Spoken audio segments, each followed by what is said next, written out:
چلیے آج ہم علم صرف کے بارے میں جانتے ہیں۔ دیکھیے یہ صرف ایک فن کا نام ہے، اور آپ کو معلوم ہے کہ آپ ہر کسی بھی فن کو شروع کرنے سے پہلے یا کسی کام کو شروع کرنے سے پہلے یا آپ کوئی چیز خریدیں تو خریدنے سے اس چیز کو پہلے آپ کو معلوم ہونا چاہیے کہ آپ وہ چیز کیوں خرید رہے ہیں، اس چیز کو خرید کر آپ کو کیا فائدہ ہوگا اور وہ چیز ہے کیا، آپ کو معلوم ہونا چاہیے، تبھی تو آپ خریدیں گے۔ جب تک آپ کو معلوم نہیں ہوگا تو آپ خریدیں گے۔ اگر آپ خرید لیں اور آپ کو معلوم نہیں کہ اس کا فائدہ کیا ہے تو پھر وہ چیز کو خریدنا بیکار ہوا۔ اسی طریقے سے اگر آپ کوئی کام کریں تو آپ کو معلوم ہونا چاہیے کہ میں یہ کام کیوں کر رہا ہوں، کیا فائدہ ہوگا، تو جب تک آپ کو معلوم نہیں ہوگا تو کام کرنا پھر وہ بیکار ہوا۔ اسی طریقے سے فن صرف اس کو شروع کرنے سے پہلے اس کے ہمیں بارے میں معلوم ہونا چاہیے کہ یہ فن ہے کیا، اس کا نام کیوں رکھا، کہاں سے آیا، اس کو پڑھ کے ہمیں کیا فائدہ ہوگا، اس کی تعریف کیا ہے۔ تو ان تمام باتوں کا جاننا ہر فن کے شروع کرنے سے پہلے ضروری ہوتا ہے۔ چلیے آج ہم بھی جانتے ہیں۔ چلیے علم صرف کی تعریف کیا ہے۔ دیکھیے علم صرف آسانی سے سمجھ لیجئے وہ ہے کہ جس سے صیغوں کی پہچان ہوتی ہے، جس کے اندر کیا ہوتا ہے، صیغوں کی پہچان ہوتی ہے، یا یہ سمجھ لیجئے کہ علم صرف وہ ہے جس کے اندر کلمات کے اوزان بیان کیے جاتے ہیں اور کلمات کے تغیرات کو بیان کیا جاتا ہے۔ ٹھیک ہے کہ آپ ماضی سے مضارع کیسے بنائیں گے، آپ کو عربی بولنی ہے نا، تو عربی میں آپ کو ماضی میں کوئی جملہ بولنا، مضارع، حال، مستقبل، امر نہیں، تو آپ کیسے بنائیں گے، کون سا صیغہ، تو وہ آپ کو علم صرف پڑھ کر کے آئے گا۔ ٹھیک، تو علم صرف کی تعریف کیا ہوئی، علم صرف وہ ہے جس میں کلمات کے اوزان کو بیان کیا گیا ہو اور کلمات کے تغیرات بدلنے کو بیان کیا گیا ہو، یعنی جس سے صیغوں کی شناخت ہو، یہ علم صرف کی تعریف ہے۔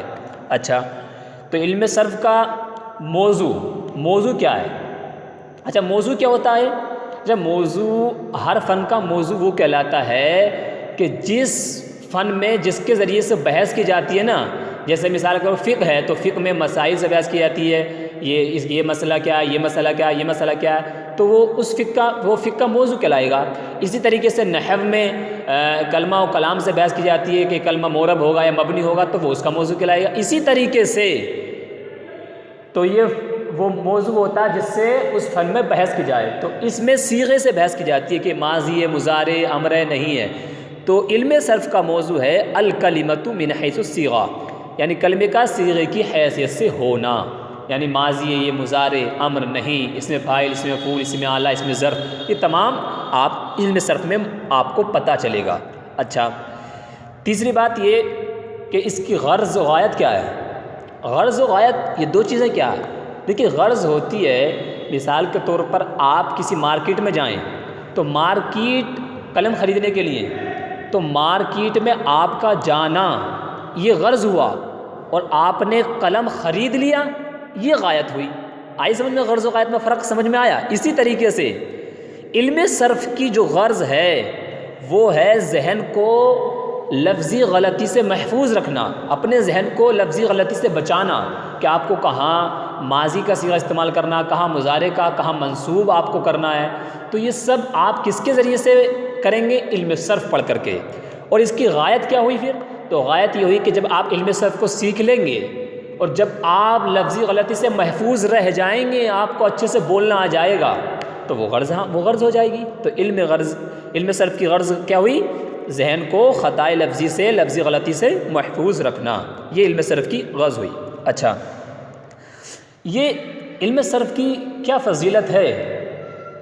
تو علم صرف کی فضیلت آپ نے سنا ہوگا، ایک بہت مشہور بات یعنی مقولہ بولا جاتا ہے، کیا کہ الصرف ام العلوم والنحو ابوہا، کہ صرف یہ تمام علموں کی ماں ہے اور نحو اس کا باپ ہے۔ ماں کیوں؟ اس لیے کہ آپ قرآن شریف پڑھیں، حدیث پاک پڑھیں تو اس میں جو مشکل صیغے ہوتے ہیں اور ان کی جو خاصیت ہوتی ہیں، تو جب تک آپ کو معلوم نہیں ہوگا کہ یہ صیغہ کون سا ہے تو آپ ترجمہ کہاں سے لگائیں گے؟ آپ غلطی کر جائیں گے۔ آپ کو کوئی مسئلہ اگر اخذ کرنا ہے تو آپ نحو کے صرف کے تعلق سے تو آپ اس میں غلطی کر جائیں گے جب تک آپ کو ان علموں کا معلوم نہیں ہوئے گا۔ تو اس لیے دیکھیے اس کے ذریعے سے قرآن اور حدیث کو اچھے سے سمجھا جاتا ہے، تو اس کی نسبت قرآن اور شریف کی طرف ہوئی، قرآن شریف اور حدیث کی طرف ہوئی، اور چیز نسبت سے ممتاز ہو جاتی ہے۔ تو دیکھیے، تو اس علم کے ذریعے قرآن و حدیث کو اچھے سے سمجھا جاتا ہے، تو یہ اس علم کی فضیلت کے لیے کافی ہے۔ ٹھیک، اچھا چلیے، اس کو وضع کس نے کیا ہے؟ اگلی بات کیا ہے؟ ہم جانتے ہیں کہ اس کو وضع کس نے کیا ہے۔ تو دیکھیے، اس کو وضع کرنے میں اختلاف ہے۔ بعض نے کہا کہ اس کے واضح حضرت علی کرم اللہ وجہہ الکریم ہے، کہ حضرت علی نے اس کو وضع کیا ہے، اور متقدمین کا قول یہ ہے، وہ یہ کہتے ہیں کہ نہیں، اس کے واضح ابو الاسود الدولی ہیں، دو علی، انہوں نے اس کو وضع کیا ہے۔ لیکن خیر،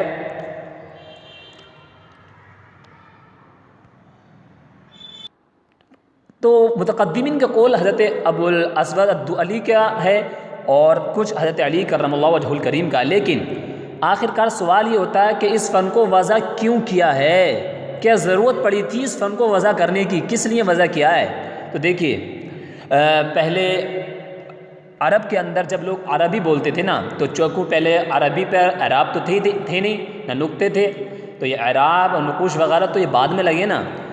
تو جو کافر کفار مکہ ہوتے تھے نا، تو وہ قرآن شریف کا اور حدیث مبارکہ کا جب اس کو پڑھتے تھے تو کہیں زبر کی جگہ زیر پڑھ دیا، زیر کی جگہ زبر پڑھ دیا، کہیں پیش پڑھ دیا، کہیں فاعل ہے تو اس کو مفعول بنا دیا۔ تو جب آپ غلط پڑھیں گے تو پھر ترجمہ بھی غلط ہوئے گا۔ تو اس طریقے سے پڑھ پڑھ کے وہ لوگوں کو بہکاتے تھے کفار۔ تو جب حضرت علی کو اس بات کا معلوم ہوا نا کہ اچھا ایسا کر رہے ہیں، تو یہ تو اس سے تو بہت بڑا نقصان ہو جائے گا، تو حضرت علی نے تفکر کیا، غور و فکر کیا، اور کہا ضرور ایک ایسے فن کو وضع کیا جائے کہ جس کو اگر لوگ پڑھ لیں نا اس فن کو، تو پھر لوگ کسی کے بہکانے میں نہیں آئیں، اس فن کی روشنی میں پھر ترجمہ لگائیں گے، عبارت کو پڑھیں گے، تو پھر کوئی نقصان نہیں ہوگا اسلام کا۔ تو اسی لیے جب حضرت علی نے دیکھا کہ لوگ غلطی کر رہے ہیں عربی کو ترجمہ لگانے میں، عربی پڑھنے میں، تو حضرت علی نے اس فن کو وضع کرنے کا پلان بنا لیا۔ اور جب حضرت علی تفکر غور و فکر کر رہے تھے، اتنے میں حضرت ابو الاسود علی آ گئے، اور جب وہ آئے آپس میں گفتگو ہوئی، حضرت علی نے چند مسائل لکھ کر کے پھر حضرت ابو الاسود الدؤلی کو دیے، اور پھر انہوں نے ان مسائل کو لے جا کر اس پر مزید اضافہ کیا۔ اس طریقے سے اس فن کو وضع کیا گیا۔ ٹھیک، اچھا انہوں نے وضع تو کر دیا، لیکن اب اس فن کو جو ہمارے سامنے جو موجود ہے، اس کو جمع کس نے کیا، ہم تک یہ کیسے پہنچا؟ تو اس بارے میں ایک شخصیت کا نام آتا ہے، جن کا نام ہے ابو عثمان بکر مازنی علی رحمہ نے علم صرف کو جمع کیا ہے۔ ان شخصیت کا نام آتا ہے، جو ہم جو آج پڑھ لیں، یہ ابو عثمان بکر مازنی علی رحمہ کی برکت ہے کہ انہوں نے جمع کر کے ہم تک اس فن کو پہنچایا ہے۔ اچھا، اگلی بات اب یہ ہے کہ اس فن کا حکم کیا ہے؟